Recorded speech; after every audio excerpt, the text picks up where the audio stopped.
안녕하세요. 날 것을 있는 그대로 담아내는 한국 여론방송에서 가장 최근의 이슈를 다뤄보는 이슈 포커스 시간입니다. 9월 정기국회 첫날인 지난 1일 국회 본회의가 파행으로 시작됐습니다.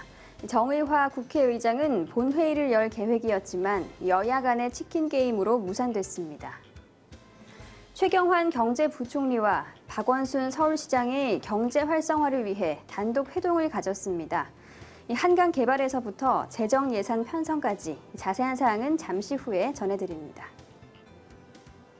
정부는 9일 부동산 대책 발표를 계기로 기존의 도심 외곽, 대규모 택지 공급 방식을 도심, 중소규모로 전환해 주택 공급을 줄여 주택시장 활성화를 꾀하게 됐습니다.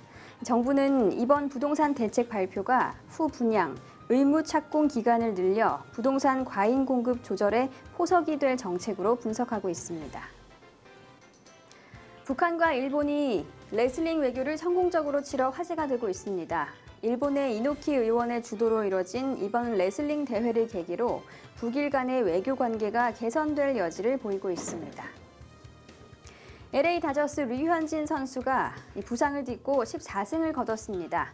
류현진 선수는 7회까지 1실점을 하는 완벽한 제구력으로 상대팀 감독의 찬사를 듣기도 했는데요. 자세한 사항은 잠시 후에 최형욱 기자와 함께 알아봅니다. 여름의 끝자락에 아이스버킷 챌린지 열풍도 계속되고 있습니다. 이부진 신라호텔 사장이 차유람의 아이스버킷 챌린지 지목에 기부로 화답했는데요. 지난 23일 차유람은 자신의 트위터를 통해 캠페인의 의미와 뜻을 벗어나지 않기를 바란다는 글과 함께 한 장의 사진을 공개했습니다. 또 장미란 선수, 원혜영 의원, 이부진 사장 이 세 사람을 지목했습니다. 이에 대해 호텔 신라 관계자는 한 매체를 통해 이부진 사장은 아이스버킷 챌린지에 얼음물 세례로 직접 참여하기보다는 기부 등의 방법으로 참여할 계획이라고 입장을 밝혀 이 차유람의 지목에 화답했음을 전했습니다. 박 기자, 먼저 아이스버킷 챌린지가 무엇인지 개념부터 설명해 주시죠. 네, 아이스버킷 챌린지란 최근 SNS를 통해 급격히 퍼져나간 사회적 운동으로 한 사람이 머리에 얼음물을 뒤집어 쓰거나 루게릭병 환자들을 위해 기부를 하는 방식으로 이루어져 있습니다. 이 운동의 방식은 참가자가 동영상을 촬영하면서 시작됩니다. 참가자는 우선 동영상을 통해 이 도전을 받을 세 사람을 지목하고 24시간 내에 이 도전을 받아 얼음물을 뒤집어 쓸 것인지 혹은 $100를 미국 ALS 협회에 기부할 것인지 선택하도록 유도합니다.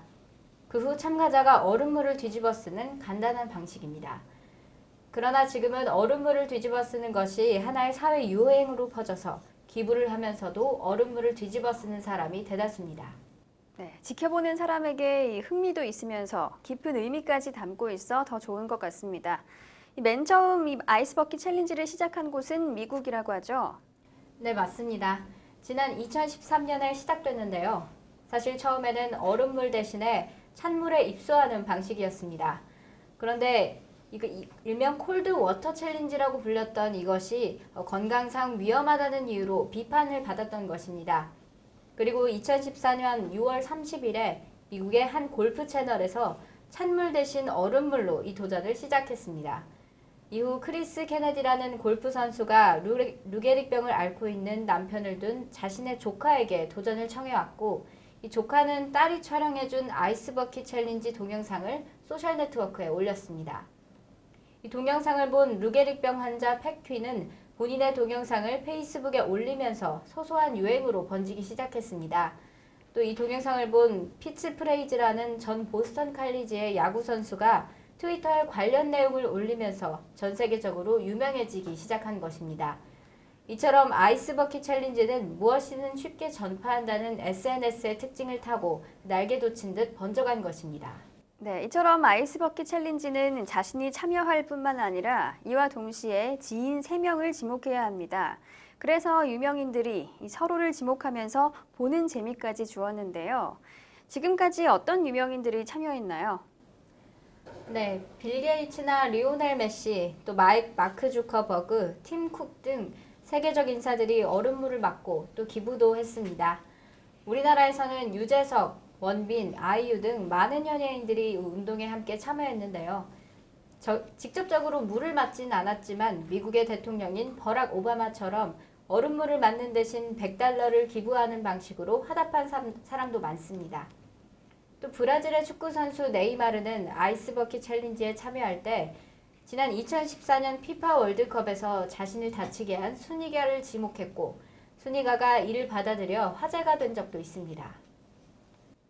이 아이스버킷 챌린지는 루게릭병을 가진 환자들을 돕자는 취지로 시작된 것인데 이것이 유행이 되면서 퍼져나가는 과정에서 본래의 취지가 퇴색돼 이와 관련한 논란도 있었죠. 네, 이것을 단순한 이슈거리나 또 홍보용으로 사용하는 사람도 생기기 시작했습니다.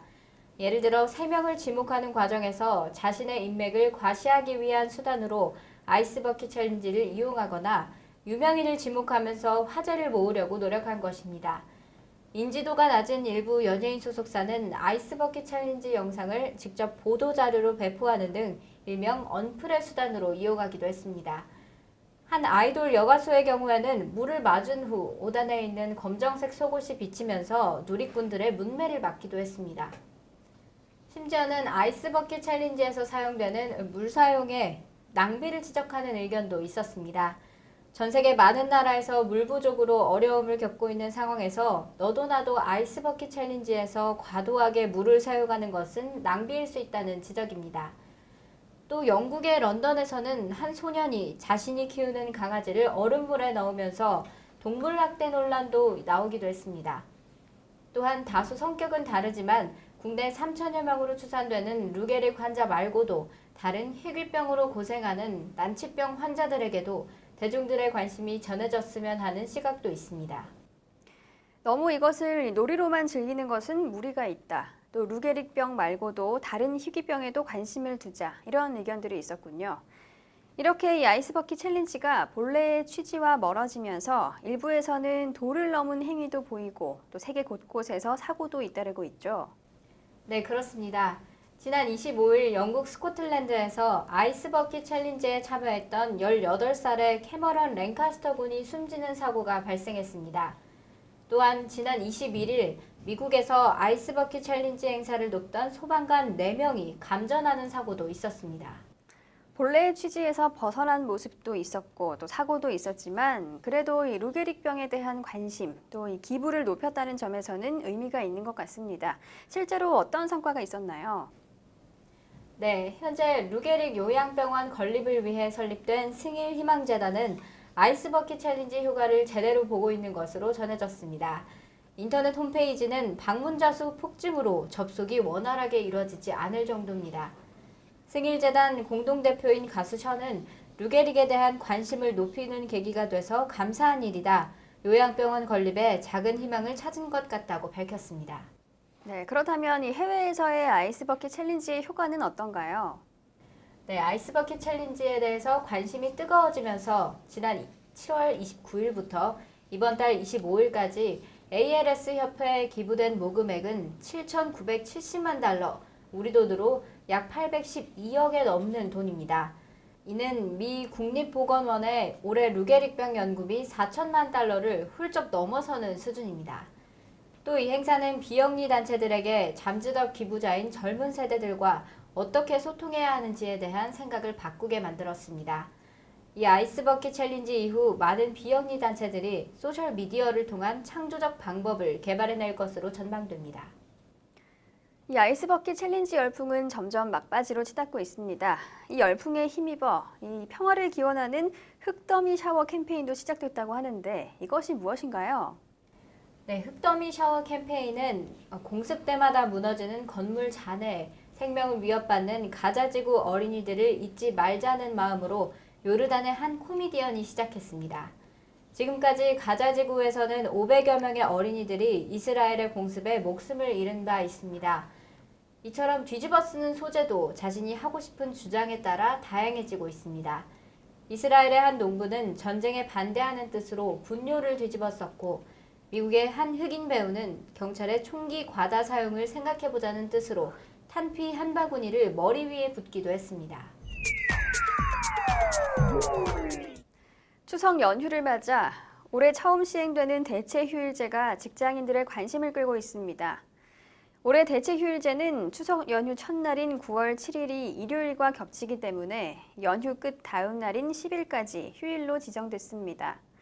대부분 대기업과 중견기업들은 그동안 관공서 공휴일에 맞춰 휴일을 운용해온 바 있어 9월 10일을 유급 휴일로 정할 방침입니다. 박보영 기자, 먼저 이 대체휴일제의 정확한 개념부터 알려주시죠. 네, 이 제도는 여야 모두 지난 2012년 대선 당시 공약으로 내걸었던 사안으로 박근혜 대통령도 2013년 2월 발표한 140개 국정과제에 대체휴일제 도입을 포함시킨 바 있습니다. 대체휴일제 도입법안은 2013년 4월 국회 처리가 무산되면서 보류됐다가 9월 초 정부와 여당인 새누리당이 2014년도부터 대체휴일제를 도입하기로 했습니다. 대체휴일제란 설과 추석의 경우 공휴일이 일요일과 겹칠 경우에 그 다음에 첫 번째 비공휴일을 휴일로 하고 저출산 시대에 자녀 양육과 직장 생활을 양립할 수 있도록 어린이날의 경우 공휴일이 일요일뿐만 아니라 토요일과 겹칠 경우에도 대체휴일제를 적용한다는 것입니다. 개정된 관공서의 공휴일에 관한 규정이 2013년 11월 5일 공포됨과 동시에 시행됨에 따라 2014년도부터 설과 추석, 어린이날에 대한 대체휴일제가 적용됩니다. 네, 그렇다면 이 전체 기업 중에서 어느 정도나 이 대체휴일제를 시행하고 있나요? 네, 기업 두 곳 중 한 곳은 이번 추석 연휴에 대체휴일제를 시행할 예정인 것으로 조사됐습니다. 국내 기업을 대상으로 지난 18일에서 22일 조사된 결과에 따르면 올 추석 연휴에 대체휴일제를 실시할 것이냐는 질문에 전체 응답 기업 1115개사 가운데 50.6%인 564개사가 실시한다고 답했습니다.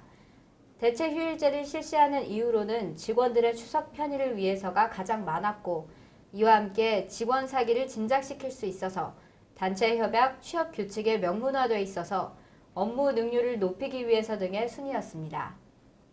해당 기업들은 주로 회사에 임시휴일을 부여하는 방식으로 대체휴일제를 시행할 예정입니다.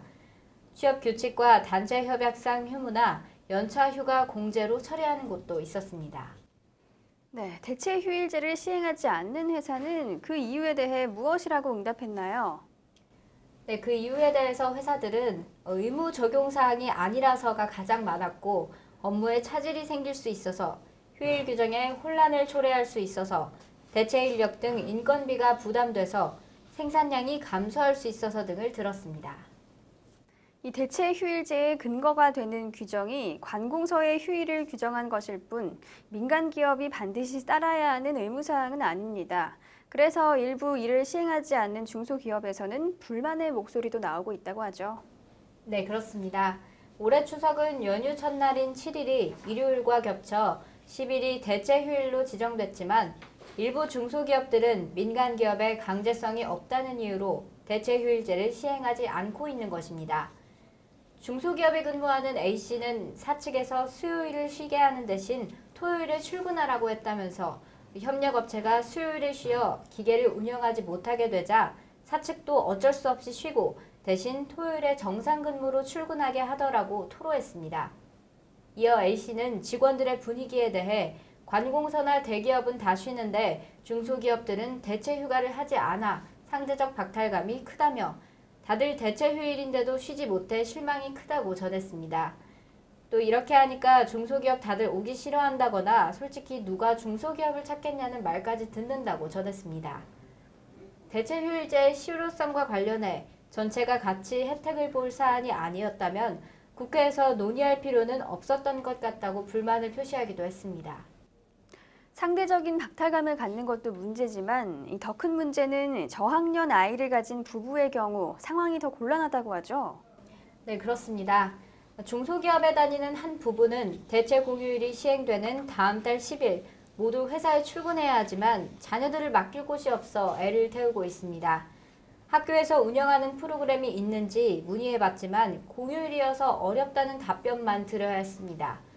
학교 문은 닫지만 대체 휴일 제도를 적용하지 않는 중소기업에 근무하는 맞벌이 부부는 자녀를 마땅하게 맡길 곳이 없어 발망 동동 구르고 있는 것입니다. 충북도 교육청은 이에 대해 다음 달 10일이 법정 휴일이기 때문에 학교 문을 열거나 프로그램을 열 수 없다는 입장입니다. 도교육청 관계자는 대체 휴일과 관련해 교육부로부터 아직 특별한 지침은 없다면서 또 이날은 법정 휴일이어서 저소득 학생만을 위해 따로 프로그램을 운영하기도 어렵다고 말했습니다. 이번 가자지구 사태에 대해 정리해보기 전에 60여 년 동안 지속되고 있는 이스라엘과 팔레스타인의 분쟁 배경에 대해 먼저 설명해 주시죠. 네. 이스라엘과 팔레스타인 분쟁 배경에는 구약 성경에 기록된 아브라함 두 아들의 적대감이 자리하고 있습니다. 지금으로부터 약 4,000년 전 아브라함은 정실 사라로부터 이삭을, 사라의 몸종이자 첩인 하갈로부터 이스마엘을 각각 얻게 됩니다. 그러나 이스마엘이 적자 이삭을 구박하는 것을 본 사라는 남편 아브라함에게 하갈과 이스마엘을 쫓아낼 것을 요구합니다. 아브라함은 사라의 말을 받아들여 하갈 모자를 쫓아냅니다. 이후 이스마엘 후손은 아랍인과 이슬람교의 시조가 되고 이삭의 후손은 유대인과 유대교, 나아가 기독교의 시조가 됩니다. 아브라함 두 아들이 다른 종교, 다른 민족의 시조가 됨으로써 수천 년에 걸친 이슬람과 유대교, 기독교 간 종교 분쟁과 아랍인과 유대인의 민족 대립이 초래됐고 이는 이스라엘과 팔레스타인 분쟁의 뿌리가 됐습니다. 이스라엘과 팔레스타인 분쟁의 중심에는 영토 분쟁과 더불어 기독교, 유대교, 이슬람교의 3대 성지가 결집된 동예루살렘의 주권 다툼이 자리하고 있습니다. 동예루살렘에 대해 유엔은 1948년 이스라엘의 독립과 동시에 동예루살렘은 국제 관할 아래 둔다고 결의했으나 1967년 제3차 중동 전쟁 때 이스라엘이 예루살렘을 차지해 이후 팔레스타인과의 분쟁이 끊이질 않고 있습니다. 이스라엘과 팔레스타인 모두 종교가 중심인 나라지만 60여 년 지속된 분쟁 역사에서 그들의 신이 말한 평화는 보이지 않습니다. 오히려 양측 모두 민족과 종교가 다르다는 사실을 명분 삼아 서로에 대한 폭력을 정당화하려는 노력만 보이고 있습니다. 이스라엘과 팔레스타인의 계속되는 분쟁 배경에 대해 알아봤습니다. 다음으로 이번에 발생한 가자지구 사태에 대해 정리해보죠. 애초에 이 분쟁이 일어나게 된 원인은 무엇이었나요? 네. 분쟁의 원인은 지난 6월 30일 실종된 이스라엘 10대 소년 3명이 모두 숨진 채 발견되면서 이스라엘과 하마스 간의 전원이 감돌기 시작했습니다. 팔레스타인 무장조직 하마스의 소행이라는 지적이 제기되면서 최악의 경우 이스라엘과 하마스 간 전쟁이 터질 수 있다는 전망이 나오기 시작했었는데요. 이스라엘군과 정보기관 신베트는 시신에 대한 신원 확인을 하고 있다며 실종자 가족들에게도 시신 발견 소식을 통보했다고 밝혔었습니다. 피살 소식이 전해지자 이스라엘은 이번 납치 살해의 배후에 팔레스타인 무장조직 하마스가 있다고 판단하고 강력히 대응하겠다는 의사를 천명했었습니다. 베냐민 네타냐후 이스라엘 총리는 긴급 안보장관 회의를 소집하고 이스라엘 10대들이 인간의 탈을 쓴 짐승들에 무참히 살해됐다며 하마스는 이 사건에 책임이 있는 만큼 그 대가를 치를 것이라고 경고했었는데요. 모세 아얄론 이스라엘 국방부 장관은 지난 7월 1일 성명을 통해 이번 사건에 대해 하마스가 책임이 있다고 판단한다며 10대 소년들을 살해한 범인을 잡을 때까지 사건에서 손을 떼지 않을 것이라고 말했습니다. 다만 AP뉴스는 이스라엘이 취할 수 있는 조치는 제한적이라고 지적했었습니다. 앞서 이스라엘은 납치 사건이 발생했을 때 하마스의 소행으로 보고 요르단강 서안에서 대대적인 수색 작업을 벌였었습니다.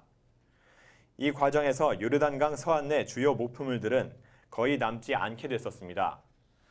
또 하마스 조직은 이스라엘의 강경 조치가 취해지면서 약 400명의 조직원이 체포되는 등 최근 수년간 세력이 약해졌었습니다. 그 시각 이스라엘도 살인사건이 하마스의 소행이라는 구체적인 증거는 내놓지 못했었는데요. 그때 하마스 역시 납치를 저지른 사실을 시인하지 않아 양측의 대립이 격화됐습니다. 네, 10대 소년 3명의 납치와 살해에 대해 이스라엘은 어떠한 대응을 했었나요? 네, 이스라엘은 10대 소년 3명의 장례식이 열린 가운데 팔레스타인 가자 지구의 보복 공습을 단행했었습니다.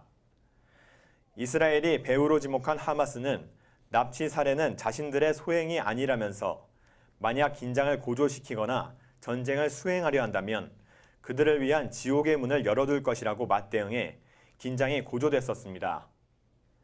이스라엘군은 납치 살해된 소년들의 시신이 발견되고 몇 시간 뒤 전투기를 동원해 가자지구 34곳을 폭격했었습니다.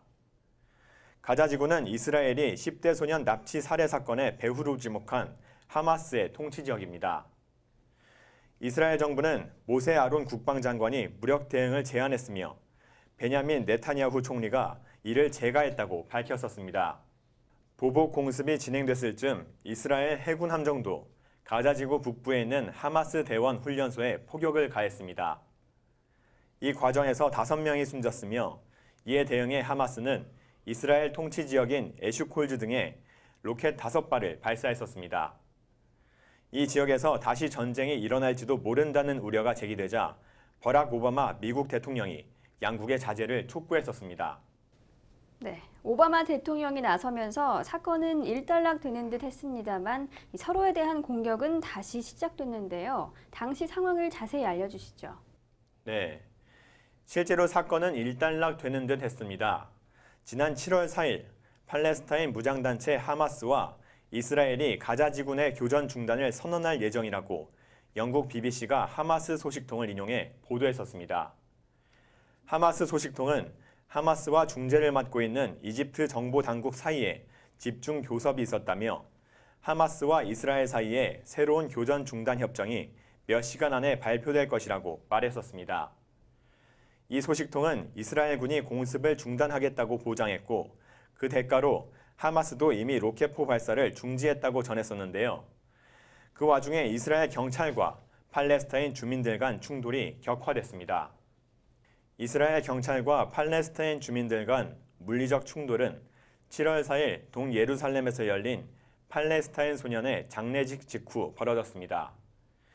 이틀 전 동예루살렘에서 납치 살해돼 불에 탄 채 발견된 이 소년은 유대인 극단주의자들에 의해 산채로 불에 탄 것으로 드러나 팔레스타인 주민들의 이스라엘에 대한 분노를 격앙시켰습니다. 부검 결과가 알려진 뒤 이스라엘 곳곳에서 수십 건의 폭력 시위가 동시다발적으로 발생했었습니다. 7월 5일 서안지구 인근 칼란수아에서는 시위대가 이스라엘인 차량 여러 대에 불을 지르며 과격 시위를 벌였었습니다. 이스라엘 남단 베르셰바에는 가자지구에서 쏜 로켓 29발이 떨어졌습니다. 가자지구에서 약 47km나 떨어진 곳까지 공격을 받은 것은 2012년 이후 2년 만이었습니다. 이에 이스라엘은 7월 5일 가자지구 3곳을 폭격하고 7월 6일에는 가자지구 10곳을 포격을 가해 하마스 대원 8명을 포함한 10명을 사살하며 갈등은 더욱 고조됐습니다. 이스라엘의 포격으로 인해 팔레스타인에서 많은 사상자가 나왔습니다. 그런데 이 하마스 측에서도 이 로켓포로 반격을 했었죠. 네. 7월 7일 오후 하마스가 발사한 로켓포 가운데 16발이 가자지구에서 동남쪽으로 40km 정도 떨어져 있는 베르셰바에 떨어졌습니다. 하마스 산하 알카삼 여단은 가자지구 북쪽의 아슈도드와 아슈켈론, 동쪽의 네티보트에도 로켓포 수십 발을 발사했습니다.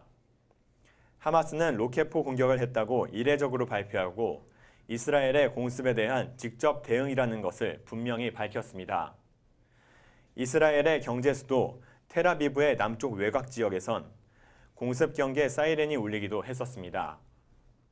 반격을 받은 이스라엘은 예비군까지 소집했고 가자지구의 팔레스타인 무장조직 하마스 근거지 50곳을 공격했습니다. 이스라엘군은 7월 8일 가자지구 내 로켓기지 18곳과 전투기지 3곳 등 하마스 군사 관련 시설 50곳 이상을 공습했습니다.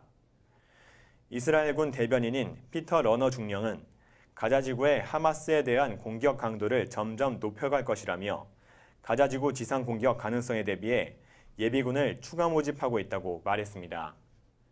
러너 중령은 하마스는 사태 악화를 택했고 우리의 임무는 필요하다고 판단되는 한 계속될 것이라고 덧붙였습니다. 그는 하마스가 이스라엘 텔아비브를 사정권에 두는 장거리 로켓을 포함해 10,000대의 로켓을 보유하고 있다면서 하마스의 로켓 공격에 대비하겠다고 했습니다. 이스라엘과 팔레스타인의 교전이 본격화되면서 2012년 11월 8일 교전 이래로 최악의 사태가 벌어지기 시작했습니다. 엄청나게 많은 사상자가 나온 것인데요. 이 본격적인 교전이 시작된 날부터 날짜별로 정 기자가 정리해 주시죠. 네. 이스라엘이 가자 지구에 대규모 공습을 가해 사상자가 속출하고 하마스는 이스라엘 수도 예루살렘 등을 공격하면서 양측이 계속해서 확전을 거듭했습니다. 7월 9일 이스라엘군의 공습으로 가자 지구에서는 여성과 어린이 11명을 포함해 모두 17명이 숨졌었습니다. 7월 8일 사망한 하마스 무장대원 4명을 비롯한 21명까지 포함하면 변경 보호작전의 이름으로 시작된 이스라엘 공습으로 희생된 팔레스타인인은 모두 38명으로 드러났었습니다. 이틀 새 팔레스타인 부상자도 300명을 넘어섰었습니다. 이날 사망자 가운데 최소 1명이 하마스 무장대원이며 어린이와 여성이 각각 6명과 5명에 달했다고 긴급구조대 아슈라프 알쿠드라 대변인이 밝혔었습니다. 이스라엘은 전날 밤부터 이날 새벽 사이에만 160곳의 공습을 감행하는 등 이번 공습을 시작한 이래 모두 430곳에 폭격을 가했습니다. 가자 지구에는 밤낮 없이 폭발음이 들리고 건물이 흔들렸습니다. 접경지 주민들은 이스라엘군의 침공을 피해 가자 지구 안쪽의 친척집 등지로 대피했습니다. 하마스는 예루살렘을 비롯해 이스라엘 중심 도시를 처음으로 로켓으로 공격하는 한편 북부 도시 하이파까지 공격 범위를 넓혀갔습니다.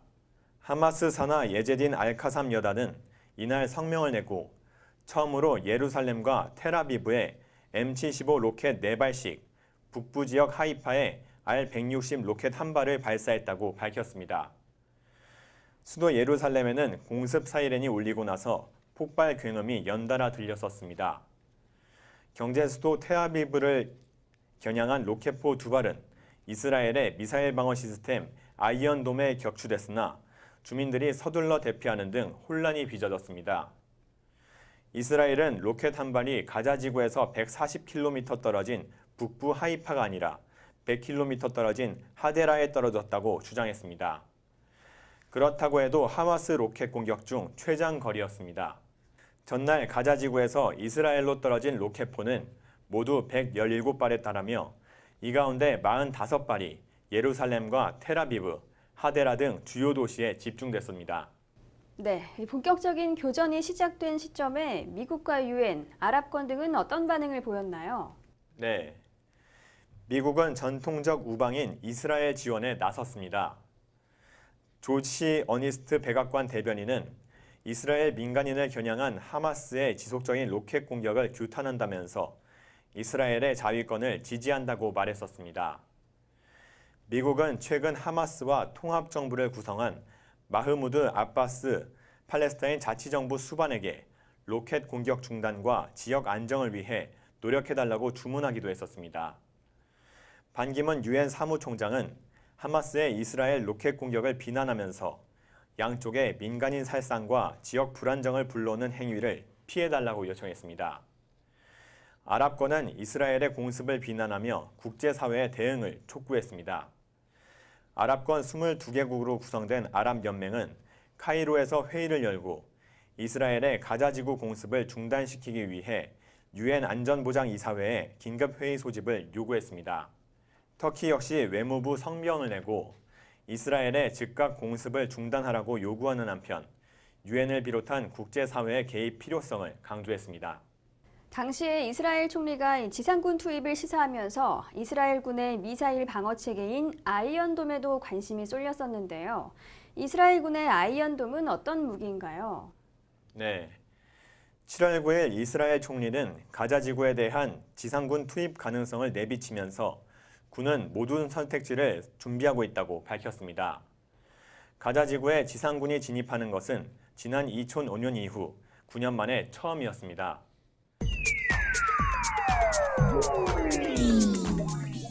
네, 이어서 지난 27일 경제관계 장관회의에서 발표된 사적연금 활성화 대책과 관련한 소식 김효민 기자와 함께 알아봅니다. 김 기자, 먼저 이 경제관계 장관회의가 열렸는데요. 정확하게 어떤 자리인가요? 네, 경제관계 장관회의는 정부의 경제정책을 총괄하고 조정하는 기구입니다. 외환위기 이후 대통령이 경제 현안을 직접 챙길 때의 통로였던 경제대책조정회의가 폐지되면서 경제 운용에 대한 책임을 내각에 맡긴다는 취지로 1999년 7월에 설립됐습니다.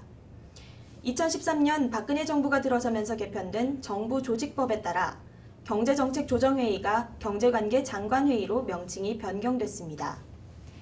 경제부총리 겸 기획재정부 장관 주재하에 각 부처 장관들이 모여 금융생활과 연관된 사항, 또 재정지출을 수반하는 부처 주요 정책, 중장기 계획 가운데 재정지출과 관련한 사항 등의 우리나라 주요 경제정책들이 회의를 통해 심의 조정됩니다. 네, 그러니까 이 경제관계 장관회의는 경제 동향을 종합적으로 점검하고 이 분야별 경제 정책 방향을 설정하는 자리군요. 지난 27일에 개최된 제29차 경제관계 장관회의에서는 사적연금 활성화 대책을 발표했다고 하는데 주요 내용 알려주시죠. 네, 사적연금 활성화 대책의 주요 내용은 크게 4가지로 나눠볼 수 있습니다. 퇴직연금 도입과 가입 확대, 또 자산운용의 탄력성 제고, 수급권 보호와 연금화 유도, 인프라 구축 이렇게 4가지인데요. 먼저 퇴직연금 도입 가입 확대와 관련된 세부 내용 살펴보겠습니다. 골자는 2016년부터 6년간 기업 규모별로 단계적으로 퇴직연금이 의무화된다는 것입니다. 2016년 근로자 300인 이상 사업장을 시작으로 2017년에는 100인 이상, 2018년에는 30인 이상, 2019년에는 10인 이상, 2022년에는 모든 사업장으로 확대됩니다. 이렇게 되면 앞으로 6년 뒤에는 국내 근로자 1,800만 명 대부분이 퇴직연금 가입자가 되는데요.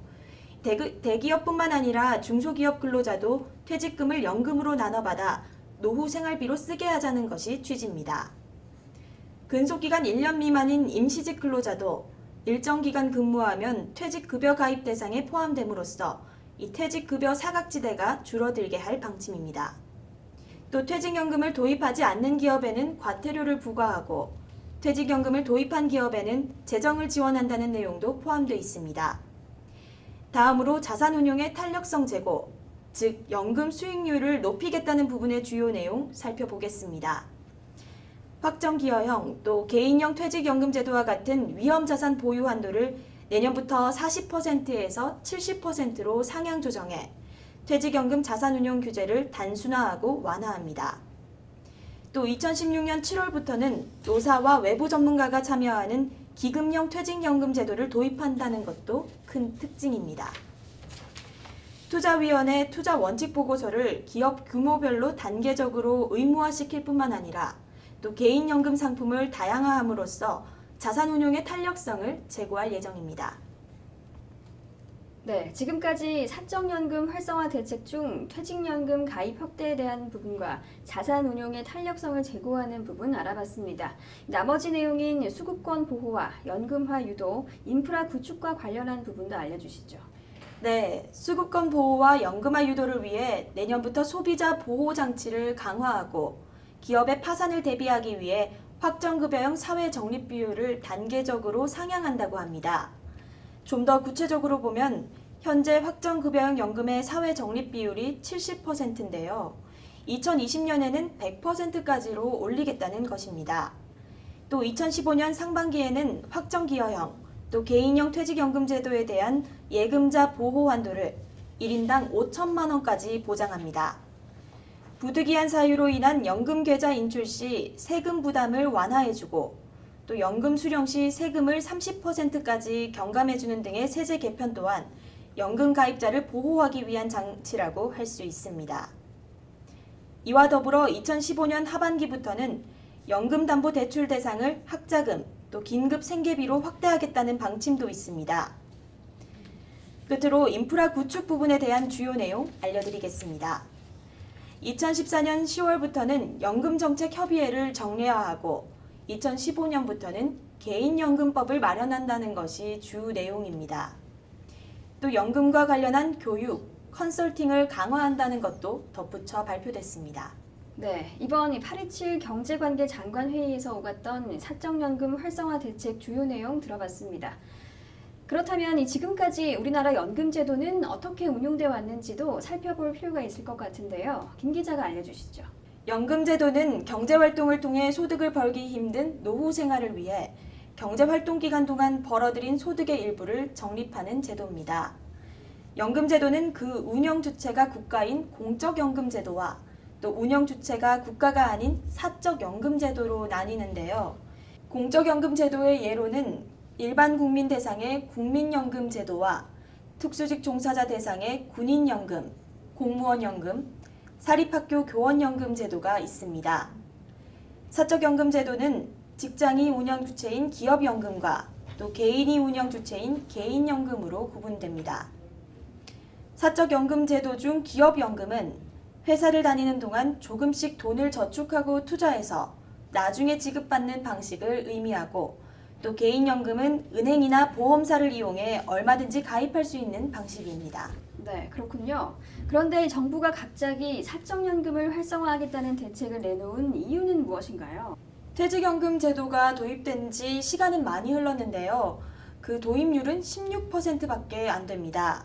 다시 말해 우리나라 사업장 100곳 중 16곳만 퇴직연금 제도를 갖고 있다는 얘기입니다. 특히 대기업을 보면 10곳 중 7곳 이상이 퇴직연금 제도를 도입했는데 30인 미만 중소기업은 10곳 중 4곳만, 또 10인 미만 기업은 10곳 중 단 1곳만 도입돼 있는 상황입니다. 이런 상황에서 정부는 퇴직연금 제도를 개선해 국민들의 노후 대책 문제를 해결하고 또 내수시장을 활성화하겠다는 목적으로 이번 대책을 마련한 것으로 보입니다. 이 퇴직연금 도입이 제대로 되지 않았다는 얘기는 직장인들이 노후 준비를 제대로 하지 못하고 있다는 뜻이기도 하죠. 네, 맞습니다. 이 사업장들이 퇴직연금 도입에 대해서 그렇게 중요하게 생각하지 않을 뿐만 아니라 또 직장인 스스로도 퇴직연금이 왜 필요한지에 대한 인식이 부족한 상황입니다. 은퇴한 어르신들에게 한 달을 살아가는데 어느 정도의 비용이 드는지 물어보면 월 평균 300만 원 정도가 나옵니다. 왜 이렇게 많냐 생각하시는 분들도 계신데요. 이 70세를 전후로 해서 병에 걸리는 경우가 급속도로 많아지기 때문에 병원비가 많이 지출되기 때문입니다. 그런데 고정 수입이 없는 노후 세대가 월 300만 원을 만들기가 쉽지 않습니다. 직장인이면 누구나 가입하는 국민연금을 보더라도 현재 은퇴하는 세대들이 받게 되는 수령액은 젊은 시절 소득의 30% 수준밖에 안 됩니다. 집 대출금과 자녀 학자금을 갚느라 개인적으로 따로 연금에 가입할 여력을 내기가 쉽지 않아서 그나마 직장에서 가입하는 퇴직연금을 믿을 수밖에 없는데 이마저도 제대로 가입이 되지 않고 있어서 문제입니다. 네, 생각해보면 이 국민연금, 퇴직연금, 개인연금 이렇게 연금 3층 구조를 쌓아도 월 300만 원을 받을 수 있을지 걱정인데요. 퇴직연금 가입마저 이렇게 저조하다면 노년층의 노후 준비 상태가 상당히 심각한 것 같습니다. 기업들이 만약에 이 퇴직연금 제도를 도입하지 않으면 어떻게 되는지, 또 이 기업과 근로자에 대한 지원 제도는 무엇인지 조금 더 구체적으로 알아보죠. 말씀드린 것처럼 기한 내에 퇴직연금 제도를 도입하지 않으면 과태료가 부과됩니다. 하지만 규모가 작은 중소기업들의 불만이 없을 수가 없기에 내년 7월 30일 미만 중소기업들을 위한 퇴직연금 기금이 마련됩니다. 이 정부가 3년간 적립금의 10%를 보조해주는 것입니다. 근로자의 경우 퇴직할 때 일시에 퇴직금의 형태로 큰 돈을 돌려받는 경우가 많습니다.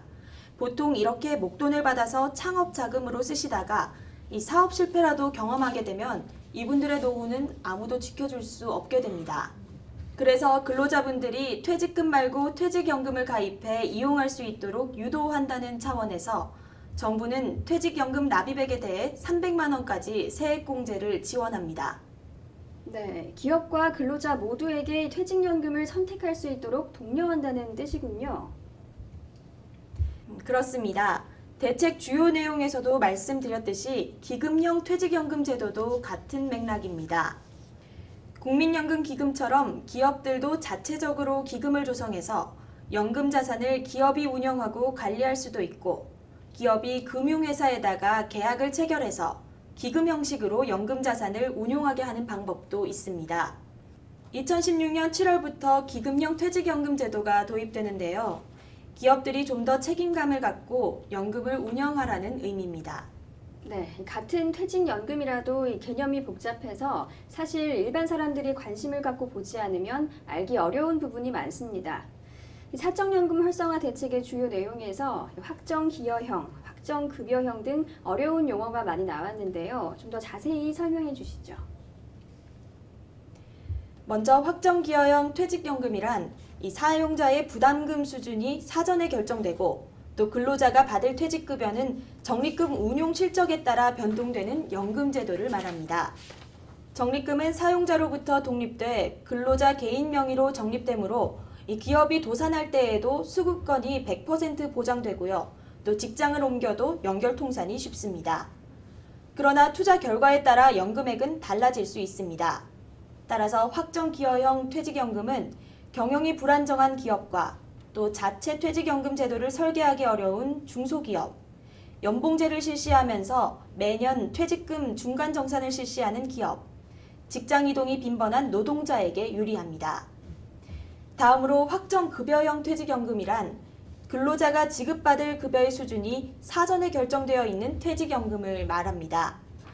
사용자는 임금 인상률, 퇴직률, 기금 운용 수익률 등 연금액 산정 기초가 변하는 경우 그에 따른 위험 부담과 연금 수급자에 대한 최종 지급 책임 등 관리 부담을 지게 됩니다. 이러한 확정급여형은 경영이 안정적이고 영속적인 기업, 퇴직연금 관리 능력이 있는 대기업 등에 적합합니다. 끝으로 개인형 퇴직연금은 Individual Retirement Pension이라고 해서 IRP라는 약어로 많이 사용되는데요. 이 근로자의 퇴직금을 자신 명의의 퇴직계좌에 적립해 연금 등 노후 자금으로 활용할 수 있게 하는 제도입니다. 개인 퇴직계좌를 대체하는 퇴직연금으로 근로자 퇴직급여보장법이 2012년 7월 26일에 개정되면서 새롭게 도입됐습니다. 이전에는 개인이 자유롭게 운용할 수 있는 개인 퇴직 계좌도 있었지만 사실상 근로자가 퇴직하거나 중간정산 때 일시적으로 자금을 넣어두는 저축계좌에 불과해 유명무실했습니다.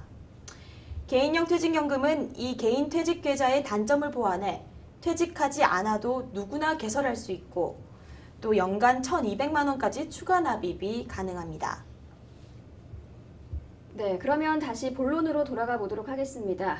이 사적연금 활성화 정책이 이번에 발표가 됐는데요. 이에 대한 반응은 어떤지 알려주시죠.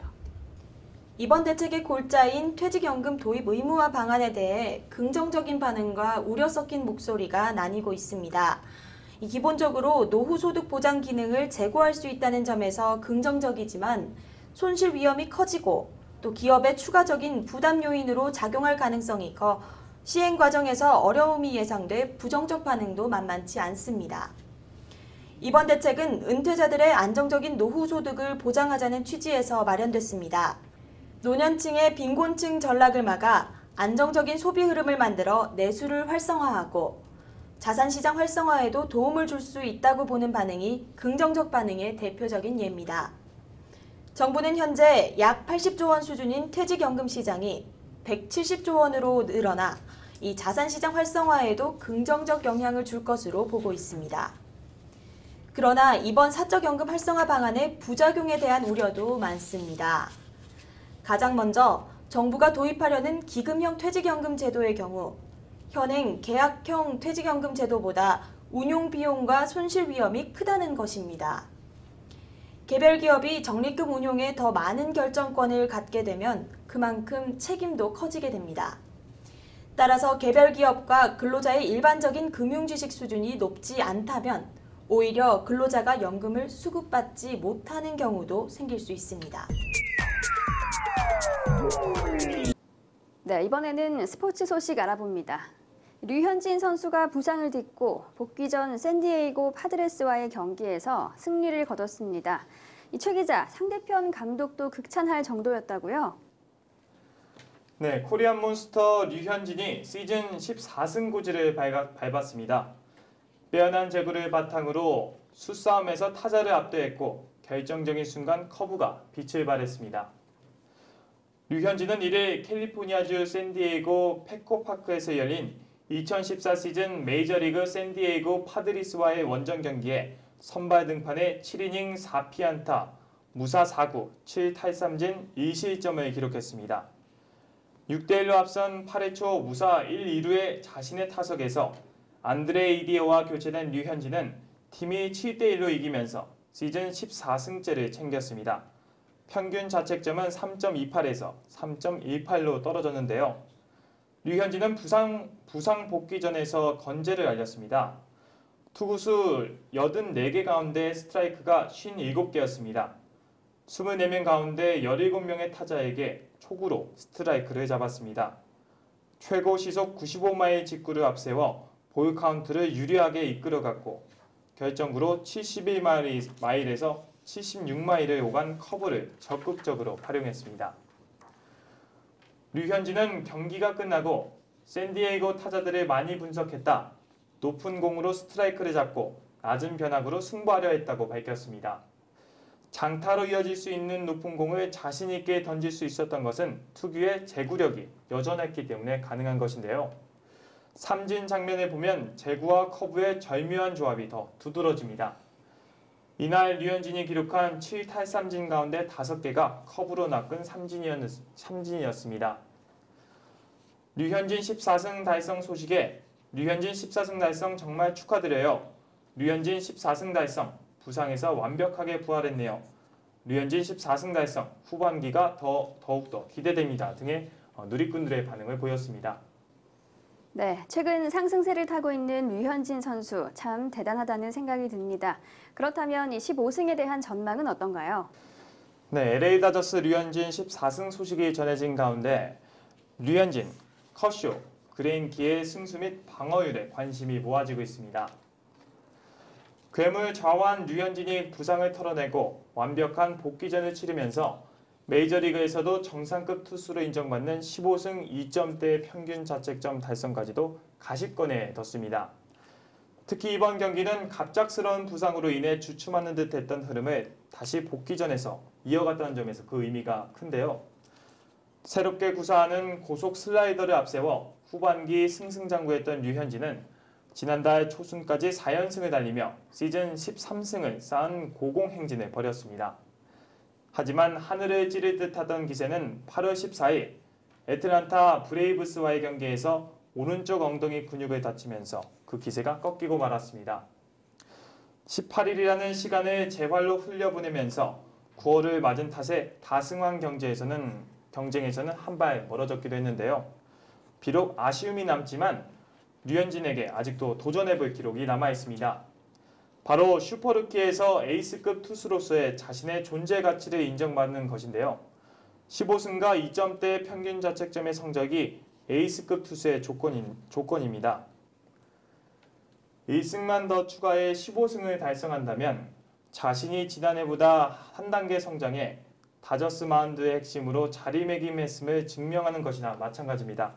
즉 에이스로 발돋움하는 셈이 됩니다. 여기에 평균 자책점을 더 끌어내려 지난해 자신이 기록한 3.0보다 좋은 2점대로 시즌을 마친다면 의심의 여지 없이 기둥으로 평가받을 수 있게 됩니다. 다저스의 잔여 경기를 고려한다면 류현진은 앞으로 4경기 내외의 등판 기회를 잡을 것으로 보입니다. 남은 경기에서 꾸준히 6이닝에서 7이닝을 1실점 혹은 2실점 정도로 막아내야 2점대로 평균 자책점에 도전할 수 있게 됩니다. 어려운 일이지만 류현진이 복귀전에서 보여준 호투를 떠올린다면 불가능하지도 않아 보입니다.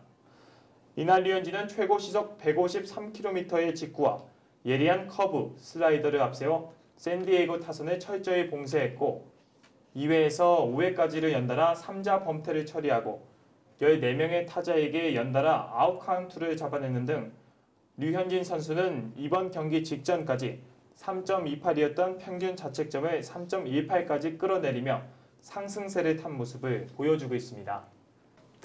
네, 그렇다면 이번 시즌이야말로 이 박찬호 선수의 시즌 최다승 기록인 18승을 넘을 수 있겠군요. 네, 그렇습니다. 이로써 류현진은 지난 시즌에 이어 2년 연속 14승을 달성했습니다. 이제 남은 것은 류현진이 과연 올 시즌 얼마나 더 많은 승리를 추가할 수 있는 것이냐, 바로 이것인데요. 이에 따라 박찬호의 기록도 넘볼 수가 있게 됩니다. 류현진은 부상이 재발하지만 않는다면 올 시즌 남은 기간 최대 5차례 더 선발 등판이 가능할 것으로 보여집니다. 지난 시즌 30경기 선발 등판에 14승을 올린 뒤 올 시즌에는 2차례나 부상자 명단에 올랐음에도 불구하고 24경기 만에 14승을 거뒀습니다. 사실상 지난 시즌 성적을 넘어서는 것이 확실시되는 가운데 행운까지 따라준다면 박찬호가 지난 2000년 역시 다저스 유니폼을 입고 18승을 거두며 세웠던 한국인 메이저리그 최다승 기록을 넘어서는 것도 불가능하지는 않습니다. 다저스의 현재 선발 로테이션에 따르면 류현진은 7일 애리조나 다이아몬드백스전, 13일 샌프란시스코 자이언트전, 18일 콜로라도 로키스전, 23일 샌프란시스코전, 29일 콜로라도전에서 등판할 예정입니다. 네, 자타공인 포스트 박찬호라 불리는 이 메이저리거 류현진 선수의 건승을 빌겠습니다. 오늘은 국회 본회의 무산에서부터 북일 외교 그리고 스포츠까지 다양한 한 주간의 이슈를 알아봤습니다. 있는 그대로 날 것을 보여드리는 한국 여론방송 이슈포커스 여기서 마칩니다. 시청해주신 여러분 고맙습니다.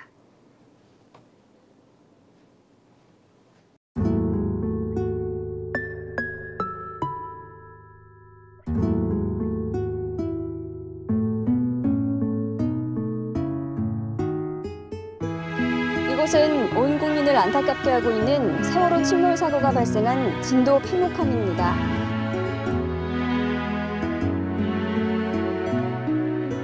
그대를 바라보면 포근함을 느꼈지. 아직도 나에게 남아있는 그대의 모습, 나의 맘 고요하게 해.